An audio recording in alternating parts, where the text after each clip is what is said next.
Luzon ngayong araw. Supermarket sa Angeles City, tinupok ng apoy. Magkakapamilya na magkalaban sa politika, dumalo sa Peace Covenant signing ng Comelec Pampanga. Big time oil price hike, ipatutupad simula March 8. At kalidad na tubig, maayos na serbisyo, ibinida ng City of San Fernando Water District sa kanilang 45th anniversary.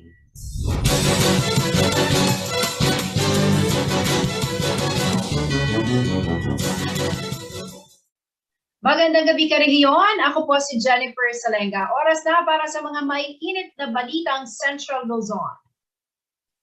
Nasunog po ang Airland Supermarket sa Barangay Santo Rosario, Angeles City. Pasado alas 8 kagabi, March 6, nag-itawag ng insidente sa mga tauhan ng Bureau of Fire Protection o BFP sa syudad. Ayon po kay Fire Officer 3 Armando M. De Leon ng Bureau of Fire Protection ng Angeles City, patuloy pang inaalam ang pinagmulan ng nasabing sunog. Sa panayam kay De Leon sa CLTV News kanina alas 3 ng hapon, hindi pa naidedeklarang fire out ang apoy bagamat under control na raw ito. Wala namang napabalitang nasaktan at agad naihika sa mga residenteng nakatira malapit sa nasunog na supermarket. Agad din pinag-utos ang pagsasara sa Santo Etiero Street upang magbigay daan sa mga fire brigade at engine ng BFP. Ilan po sa mga tumulong ay ang mga firefighter mula sa Volunteer Fire Brigade ng Mabalacat City Fire Department, Magalang, Bacolor, Santa Rita at Porac Fire Department at iba pang nagmula sa kalapit na bayan. Ito na ikalawang pinakamalaking sunog na naitala ng BFP sa lungsod ngayong taon.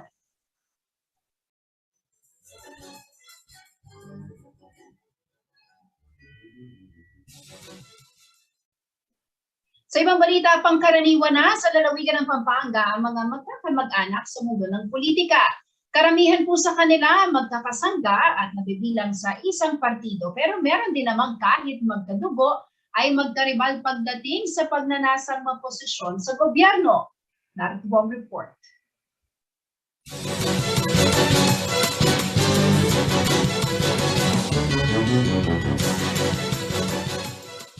Hindi na bago sa lalawigan ng Pampanga ang mga magkakamag-anak na nakaupo sa iba't ibang posisyon. Sa Kapitolyo na lamang halimbawa, Gobernador si Dennis Delta Pineda habang Vice-Gobernador naman ang kanyang ina na si Lilia Baby Pineda. Matatandang nagpalit lamang ng pwesto ang dalawa matapos ang 3 termino ni Vice Governor Lilia bilang gobernador. Ang dalawang kapatid naman ni Governor Dennis Delta Pineda parehong nasa pwesto at kumakandidato rin na re-electionist sa pagkaalkalde ng Lubao na si Esme Pineda, habang re-electionist naman ang board member na si Maylin Pineda Cayabyab.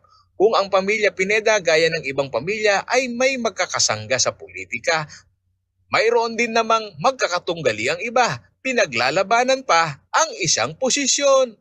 Sa bayan ng Santa Rita, 2 salalila ang pagpipilian sa listahan ng mga tumatakbong alkalde. Una sa balota ang pangalang Art Salalila, habang kasunod naman ang pangalan ni re-electionist Mayor Daggy Salalila. Ang problema sa aming pamilya, ito parang friendly game lang naman ito eh. Ayon kay Mayor Salalila, manalo man o matalo ang mahalaga, Salalila pa rin ang maluluklok sa pinakamataas na pwesto sa munisipyo. Kung sino man ang manalo rito, okay lang. Ako, manalo matalo, okay lang ako. At least ang mananalo rito siguradong Salalila siya. Kung para naman sa nakaupong alkalde na si Mayor Daggy ay friendly game lamang ang maituturing na paglalaban nilang magkapatid sa eleksyon. Tila iba naman ang pagtingin dito ni Mayoral Aspirant Art Salalila. Hindi namin pinag-uusapan ng politika sa bahay para hindi na lalong lalagi pa yung gap namin. Basta ang ano namin, yung posisyon namin para anong balik yung panunungkutan ko sa Santa Rita para pagbago ang palagid sa bayan ko. Ganun lang ang intention ko. Sa siyudad ng Mabalacat, nasa magkabilang puder ang nagbabalik politika na si Mayoral Aspirant Marino Boking Morales at ang anak na si Kapitan Marjorie Sambo. Kandidato sa pagkakonsehal si Sambo sa ilalim ng tiket ni re-electionist Mayor Chris Garbo. Para kay Morales, wala namang problema dito. Well, wala naman tayong kinakatakot. Ang importante siguro ay pagdasal natin ito sa buong may kapal na sana ay walang mangyayaring untoward na incidents dito sa ating bayan, dito sa ating probinsya, dito sa Pampanga at sa buong Pilipinas. Yan ang pagdarasal natin. God is good and God is love. Paulo G. Santos, CLTV News.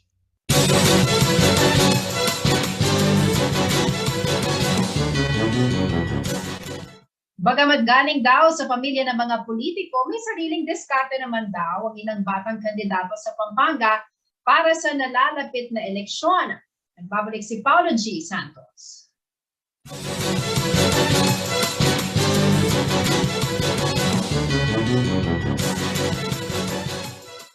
Majority are young bloods. Ito ang assessment ni Attorney Romel Rama, ang Provincial Election Supervisor ng Pampanga, sa higit 700 aspirant sa lokal na halalan sa lalawigan. Kung may pagkakaiba man umano ang ginagamit na platform sa pangangampanya, ang young blood at veteranong politiko ay may pagkakapareho sa pagiging agresibo. At this point in time, is lahat agresibo because lahat yan gustong manalo, di ba? So pagalingan sila ng plataforma, pagalingan sila ng kanilang mga sinasabi kung ano magagawa nila. Sa isinagawang Peace Covenant signing ng COMELEC sa Pampanga na dinaluhan ng mga kandidato, present din ang mga ilang young blood o mas nakababatang politiko. Kabilang sa mga dumalo ay si Bacolor Councilor Ron Dungca na susubok maging vice alkalde sa darating halalan. Si Dungca ay anak ni dating Bacolor Mayor Buddy Dungca. At kahit na siya'y napapalibutan umano ng mga nakatatanda o mga veteranong politiko, may sariling diskarte pa rin naman umano ang mga batang politiko. Hopefully maalis yung old habits o maalis yung trapo. We are hoping for the best sa pagpasok ng mga bagong public servant na young blood, sana mabago at hindi mapunta dun sa old practice. Gaya ni Dungca, ang ilan kahit young blood na maituturing, hindi naman bago sa pandinig ng mga botante dahil galing na rin sila sa pamilya ng mga politiko. Isa na rito ay si Renz Canlas, na kandidato sa pagkakonsehal sa Bacolor. Pamangkin din siya ni board member Attorney June Canlas na nagsimula sa politika bilang SK chairman. Na kahit bata po tayo, marami tayong pwedeng gawin na mas maganda at mas makabagong mga proyekto at nasa panahon na ngayon. Para naman kay City of San Fernando, Councilor BJ Lagman, na kandidato para vice-alkalde, ang paglabas ng mga young leaders ay magbibigay ng magandang kolaborasyon sa malaking bilang ng kinatawan ng electorate. Yung collaboration ng mga kabataan at ng mga batang manunungkulan will push yung ating governance doon sa ninanais nating mas maunlad na Pilipinas. Paulo G. Santos, CLTV News.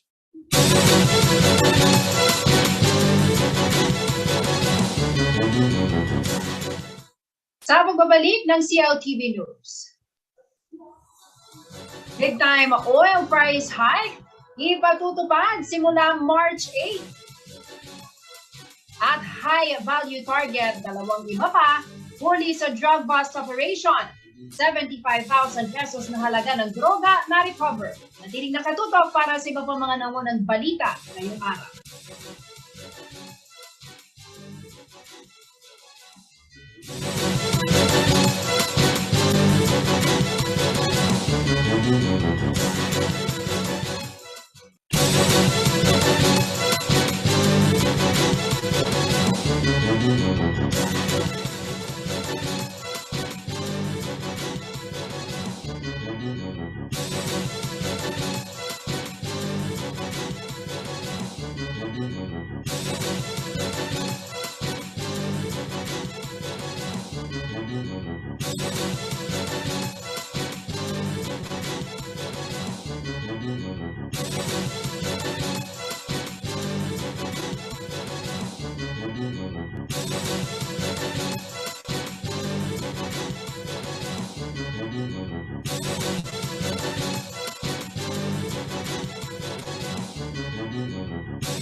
Nagbabalik ang CLTV News.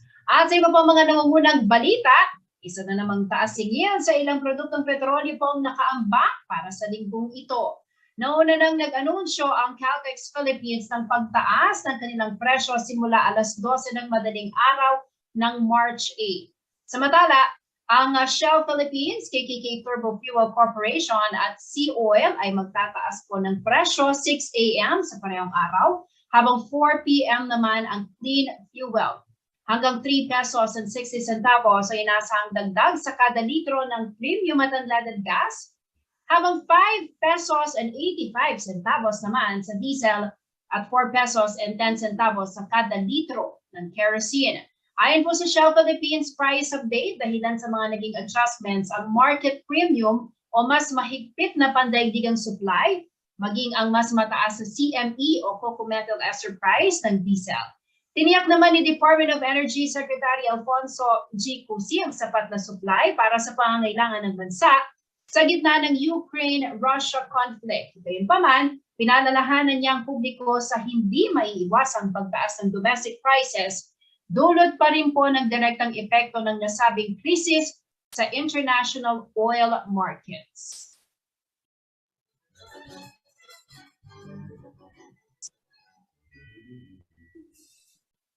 Sa ibang balita, arestado ang isang high-value target at 2 iba pa sa isang drug bust operation sa lungsod ng Olongapo. Aabot naman sa 75,000 pesos na halaga ng hinihinalang droga ang na-recover ng mga otoridad.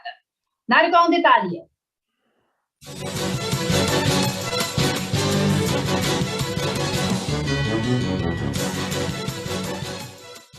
Isang high-value target ang napasa kamay ng mga otoridad sa ikinasang buy-bust operation ng Philippine Drug Enforcement Agency o PDEA Central Luzon, kasamang Olongapo City Police itong March 5 araw ng Sabado. Bukod sa high-value target, 2 katao pang nahuli sa umano'y drug den sa lugar. Ang mga nahuli na sina Menandro Manuel na siyang nasa target list at tinaguriang high-value target, 43 years old at residente ng Amapola Street, Barangay Santa Rita, Olongapo City. Arestado rin sina Angelo Liames, 19 anyos, ng Barangay Calapacuan, Zubik, Zambales. At Ashley Maroto, 20 years old, na residente naman ng Barangay Gordon Heights, Olongapo City. Alas 5:50 ng hapon nang salakay ng mga otoridad ang umano'y drug den na ino-operate ni Manuel na kumpiska sa operasyon ng 6 na maliit na heat-sealed transparent plastic sachet na naglalaman ng hinihinalang droga na may street value na 75,900 pesos, assorted drug paraphernalia at buy-bust money. Kasong paglabag sa Republic Act 9165 o Comprehensive Dangerous Drugs Act of 2002 ang kasong kakaharapin ng mga nahuling suspects. Jennifer Salenga, CLTV News.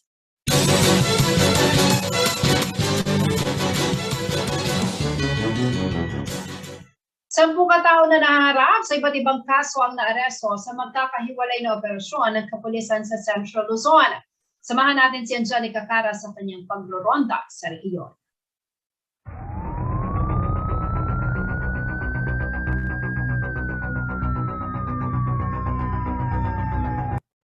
Arestado ang 10 individual na tinaguriang most wanted persons sa magkakahiwalay na manhunt operations na ginanap sa buong Central Luzon noong March 4. Kabilang sa mga nagsagawa ng operasyon ay ang mga pulis Bulacan kung saan nahuli si Erwin Praman, isang construction worker at residente ng barangay Baguyo, Maykawayan City dahil sa carnapping. 3 most wanted persons din ang naaresto sa Nueva Ecija na kinilalang sina Kim Garagasin, 29 years old, residente ng barangay Maturano, Gimba, dahil sa paglabag sa Anti-Violence Against Women and Their Children Act of 2004. Raymiel De Castro, 28 years old, ranked 10 most wanted person sa Talavera para sa qualified theft, at si Ricardo Mandilag alias Rekrek, 45 years old, na rank 1 most wanted person sa Science City of Muñoz dahil sa panggagahasa. 3 most wanted persons din ang naaresto sa Pampanga na kinilalang sina Francis Toda, 31 years old, residente ng barangay Pulong, Macutod, Angeles City dahil sa paglabag sa Comprehensive Dangerous Drugs Act of 2002, Francis Odian, 20 years old, residente ng City of San Fernando dahil sa kasong robbery with homicide, at si Jomari de la Mines, 29 years old, ng barangay Sapang, Bayabas, Mabalacat City na nahuli dahil sa kasong robbery. Samantala, isang manhunt operation sa Barangay Poblacion East, Santa Ignacio, Tarlac ang isinagawa ng mga police operative na nagresulta sa pagkaaresto ni Armand Taban, 59 years old, sa salang illegal recruitment o estafa. Arestado rin si Michael Mariano Magalong aka Mike, 45 years old, residente ng Santa Rita, Olongapo City para sa kasong statutory rape. Sa Zambales naman, naaresto si Jimmy Angeles aka Nognog Onogi na rank 14 sa most wanted person sa Olongapo City para sa violation of RA 7610. Sa ibang balita, nahuli ng Pampanga Police ang 2 drug suspects at nasamsamang mahigit 1.4 na milyong halaga ng shabu sa Santo Tomas, Pampanga noong March 4. Kinilala ang mga suspect na sina Johaiver D. Hadjaimen alias Dakula, 42 years old, residente ng Barangay Soco, Cubao, Quezon City, at Jennifer D. Kailao alias Jen, 39 years old, residente ng Barangay Kutkut, Angeles City, Pampanga. Nakumpiska mula sa 2 isang transparent plastic sachet na naglalaman ng hinihinalang shabu na humigit kumulang 250 grams ang bigat at tinatayang nagkakahalaga ng kulang 1.5 million pesos. Samantala, humantong sa pagkakaaresto ang 7 katao sa operasyon ng kapulisan sa Nueva Ecija noong March 5. Sa mga ulat na naisumite kay Police Colonel Jess E. Mendez, 2 drug peddlers ang nahuli sa magkakahiwalay na buy-bust operations sa Barangay Bicos at Barangay Poblacion Sur. Nakuha sa kanila ang 0.22 grams ng hinihinalang shabu na nagkakahalaga ng kulang 3,000 pesos. Isang lalaki naman ang inaresto ng Quiapo MPS dahil sa kasong frustrated murder at paglabag sa election gun ban. Na-recover mula sa suspect ang isang improvised 12-gauge shotgun na may 1 pirasong bala. Nagresulta naman sa pagkaaresto sa 3 individual ang isinagawang anti-illegal gambling operation sa Barangay San Pascual, Santo Domingo. Na-recover sa nasabing operasyon ang isang set ng playing cards at betting money na nagkakahalaga ng mahigit 1,000 pesos. Bukod pa rito, 3 loose firearms din ang voluntaryong isinuko sa Santo Domingo MPS, Talavera MPS at Palayan CPS ng concerned citizens kaugnay ng PNP Balik Baril program. Sa Bulacan naman, nahuli ng mga otoridad ng Barangay Patubig, Marilao ang suspect na si Eliseo Camado Jr. na humaharap sa kasong attempted homicide at paglabag sa gun ban. Nakumpiska mula sa suspect ang 3 patalim na may habang 8 inches na ginamit ni Camado habang hinahabol ang kanyang biktima. Samantala, arestado naman ang security guard na si Alfredo Peralta, 60 years old, residente ng Tibagan, Bustos dahil sa paglabag sa Cybercrime Prevention Act of 2012. Naaresto rin ng Norzagaray Police Station sa Tigbe ang suspect na si Alejandro Dayao dahil sa kasong illegal gambling. Patuloy namang pinapatatag ng Bulacan PNP ang kanilang implementasyon sa Omnibus Election Code habang papalapit na ang panahon ng halalan. Angelica Cara, CLTV News.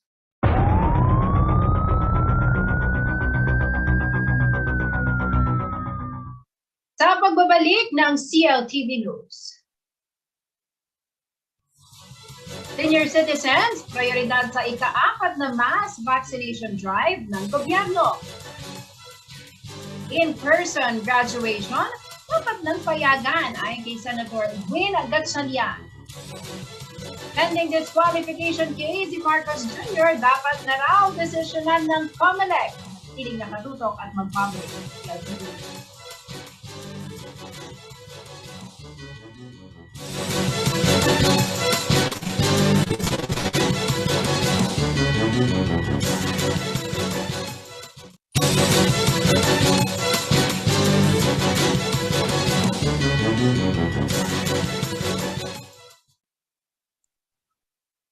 Nagbabalik ang CLTV News. At sa iba pa mga nauunang balita, prioridad daw ng pamahalaan ang pagbabakuna sa mga nasa A2 category o mga senior citizen para po sa ika-4 na mass vaccination na nakatakdang ganapin sa March 10. Ayon sa DOH, nasa tinatayang 2 milyong nakatatanda ang target nilang mabigyan ng second dose habang 1.7 million naman ang layong mabigyan ng booster shot. Ito po ang report.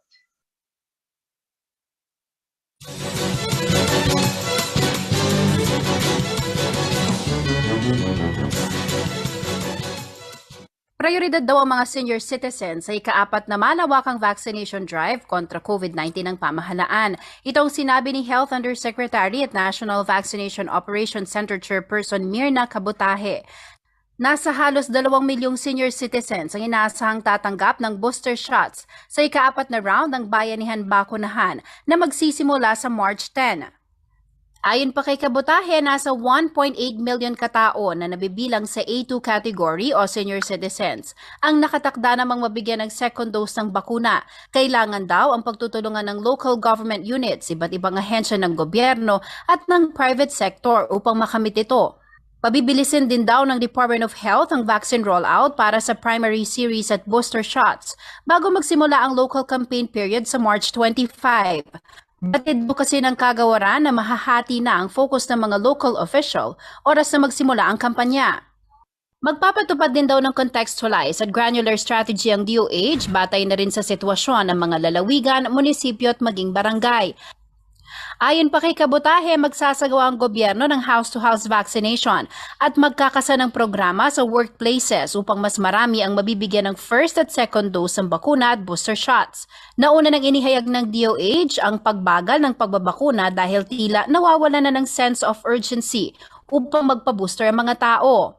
Dagdag pa ni Kabutahe, tututukan daw ng gobyerno ang pag-administer ng booster shot sa lugar na nakamit na nila ang 70% target population at primary series para sa mga lugar na may mababang vaccine rates.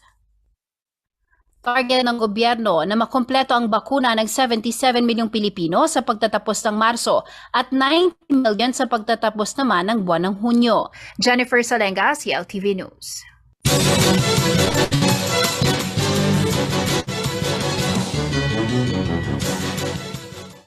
Naniniwala daw si Senator Win Gatchalian na napapanahon na para payagan ng mga mag-aaral na magdaos ng in-person graduation. Ito'y matapos isa-ilalim ang iba't ibang lugar sa bansa sa Alert Level 1 status kaugnay ng COVID-19 response. Narito ang detalye.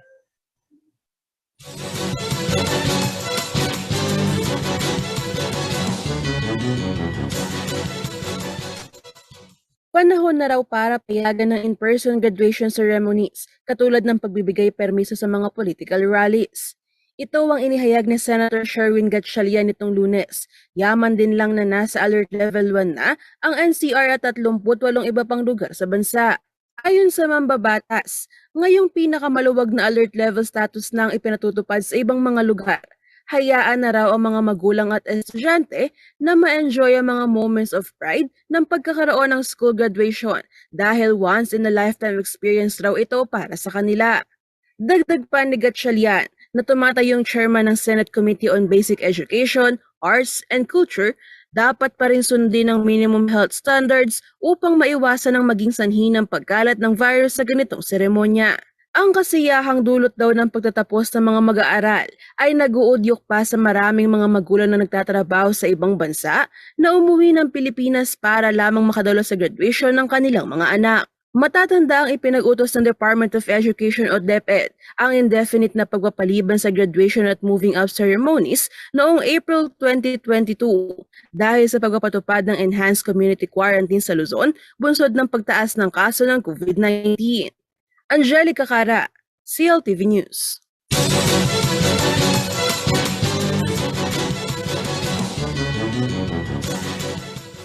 Isang grupo ng mga Ilocano ang nananawagan sa Commission on Elections na pabilisin na ang paglalabas ng desisyon sa disqualification case na kanilang inihain laban sa kababayan na si Ferdinand Marcos Jr. Ito'y upang malaman daw nila ang susunod na hakbang kaugnay ng kaso lalo't nalalapit na eleksyon. Narito po ang report.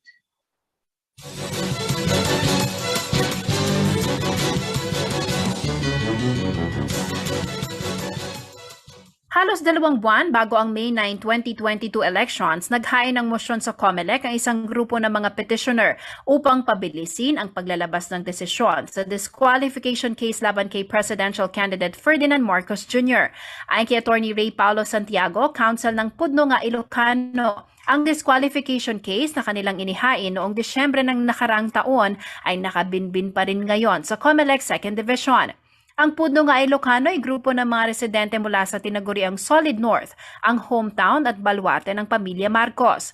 Lumabas na raw ang resolusyon sa ibang kaso sa 1st Division pero medyo natatagalan daw sa 2nd Division. January 17 ang ihain ng memorandum subalit hanggang sa kasalukuyan ay hindi pa rin umano naglalabas ng resolusyon ang poll body. Paliwanag ni Atty. Santiago, kailangan daw nilang mga petitioners ng katiyakan kaugnay sa resolusyon ng kanilang petisyon upang malaman kung dapat pa itong dalhin sa Anbank o sa Korte Suprema. Para naman sa mga botante, mahalaga raw na malaman nila kung qualified ba ang respondent na si Marcos Jr. Ito raw ang dahilan kung kaya't napilitan silang mag-file ng motion to resolve dahil wala raw silang naririnig mula sa COMELEC. Nakasaad sa kanilang inihain na kaso ang hatol na guilty kay Marcos Jr. para sa tax evasion case matapos itong hindi mag-file ng income tax returns at magbayad ng karampatang deficiency taxes mula 1982 hanggang 1985. Nauna na ibinasura ng COMELEC 1st Division ng Consolidated Disqualification Cases na inihain ng Akbayan Party List Group, National Commission on Muslim Filipinos Commissioner Abubakar Mangilen at martial law survivors sa pamagitan ni Bonifacio Ilagan. Dinismiss din ng COMELEC 2nd Division ang petisyon upang kanselahin ang COC ni Marcos na inihain naman ng anti-Marcos regime activists na pinangunahan ni Task Force Detainees of the Philippines Chair Father Christian Buenafe at iba pang petisyon na final na isang Tiburcio Marcos. Jennifer Salenga, CLTV News.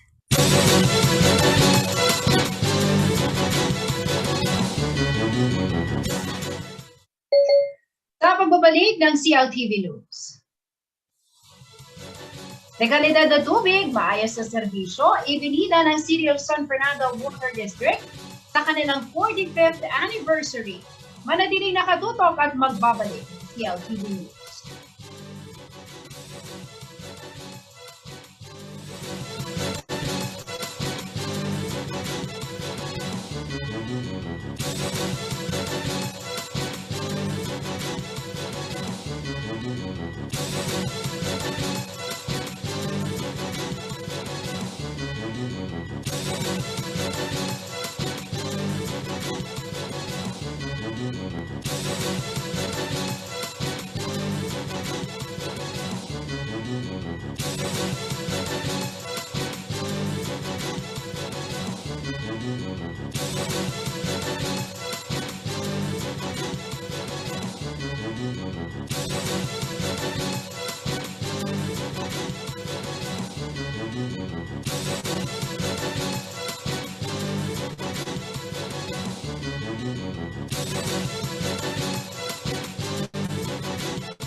Nagbabalik ang CLTV News. Nagbigay na ng tindig ang inang kandidato sa pagkapangulo hinggil po sa nangyayaring giyera sa pagitan ng Ukraine at Russia. Itong ating alamin sa ulat ni Angelica Cara.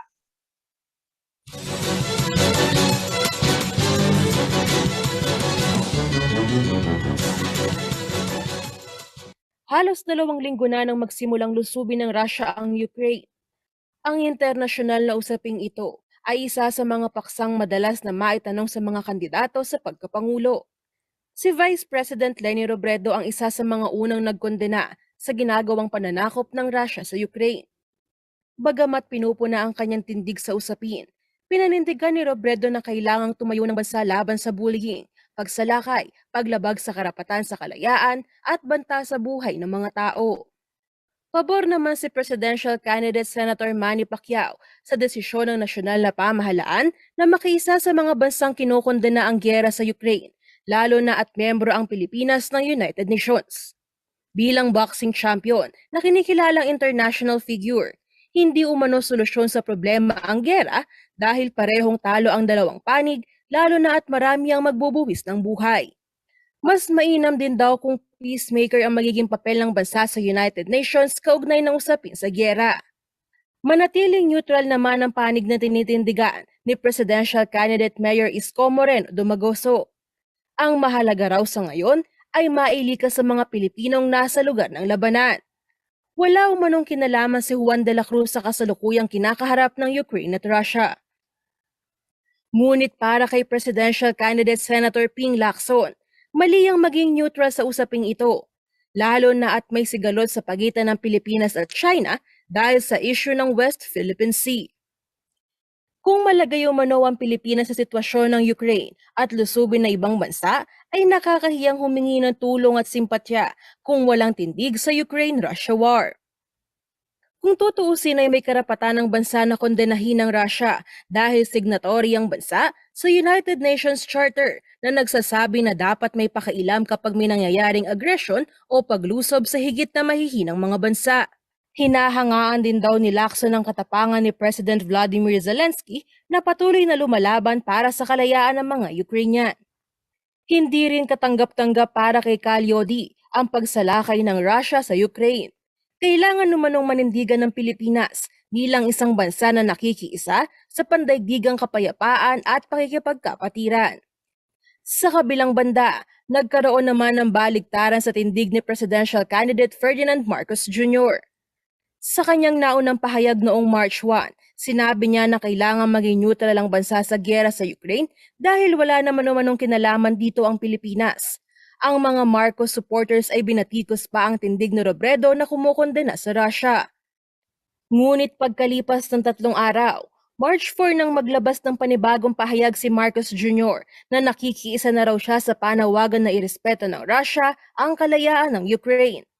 Samantala nitong February 28, isa ang Pilipinas na bumoto ng yes sa isinagawang United National General Assembly Resolution na nagkokondena sa ginawang paglusob ng Russia sa Ukraine. Angelica Cara, CLTV News.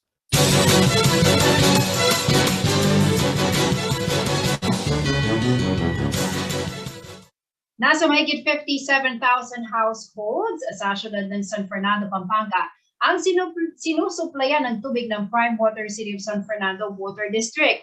Sa ika-45 anibersaryo nito, tiniyak ng pamunuan ng water concessionaire na hindi magbabago ang magandang kalidad ng kanilang tubig at serbisyo kahit pa lumaki ang demand, bunsod ng progreso sa lungsod. May exclusive report si Paulo G. Santos.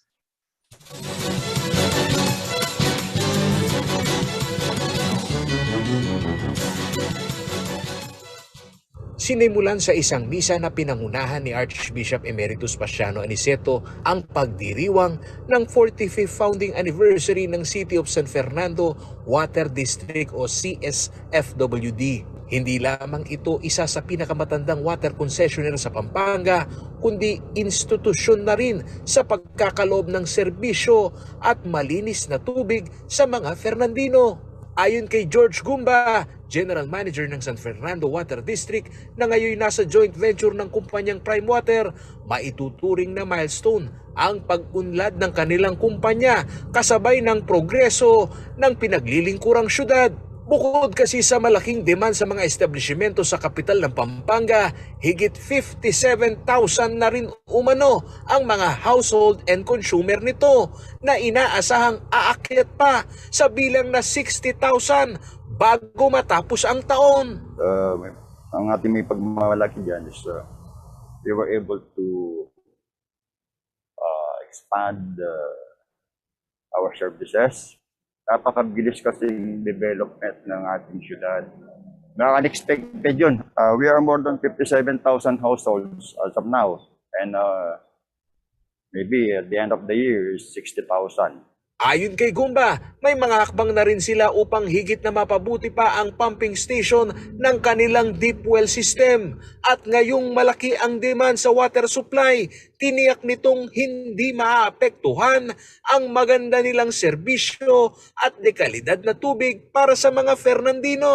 So one of our milestone yun talaga yung kung may observe nyo naman, mapapansin nyo, napaganda na natin yung serbisyo natin.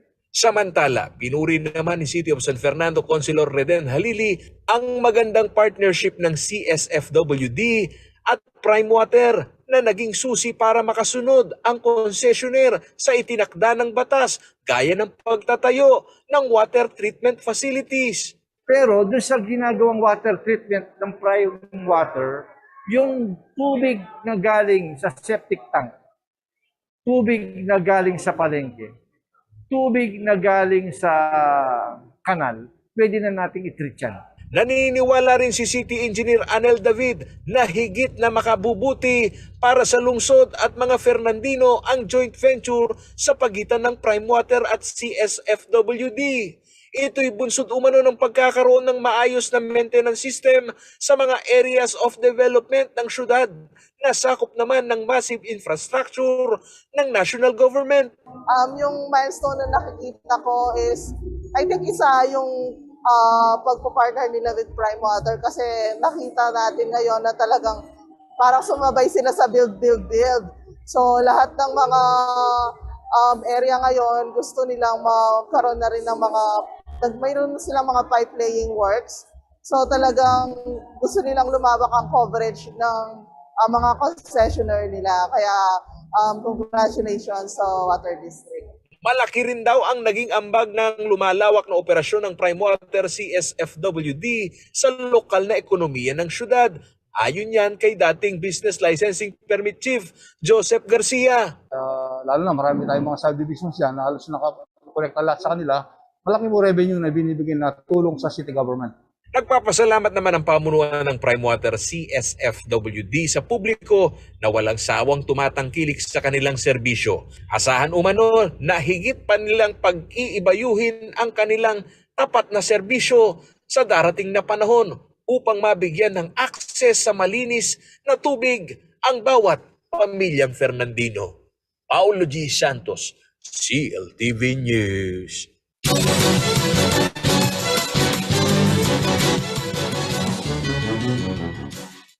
Alamin naman natin ang magiging lagay ng panahon mula kay Ginong Manny Esguera, ang Chief Weather Forecaster ng Pag-asa Clark.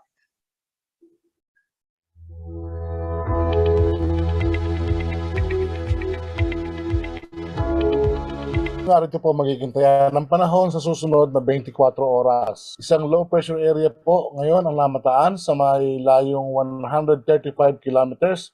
Diyan po sa may silangan, Hilagang Silangan na Hinatuan, Surigao del Sur. Sa ngayon po ay maliit naman po yung tsansa na mabuo bilang itong isang ganap na bagyo. Pero ang Bicol region po, Visayas, Caraga, Northern Mindanao, Zamboanga Peninsula, Davao Region, Marinduque at Romblon ay magiging maulap ang pawirin na may inaasahan pa mga kalat-kalat ng mga pagulan, pagkidlat at pagkulog dulot po ng LPA. Samantala po ang Metro Manila at malalabing bahagi pa ng bansa, kasama na po dito ang Pampanga, ay bahagya hanggang sa kuminsan ay magiging maulap din ang papawirin. Meron lamang po tayong inaasahan mga isolated cases ng mga rain showers at thunderstorm. Ito po ay dulot pa ng mailit na easterlies at ng localized thunderstorm. Sa ngayon po ay pinag-iingat pa po rin ang lahat.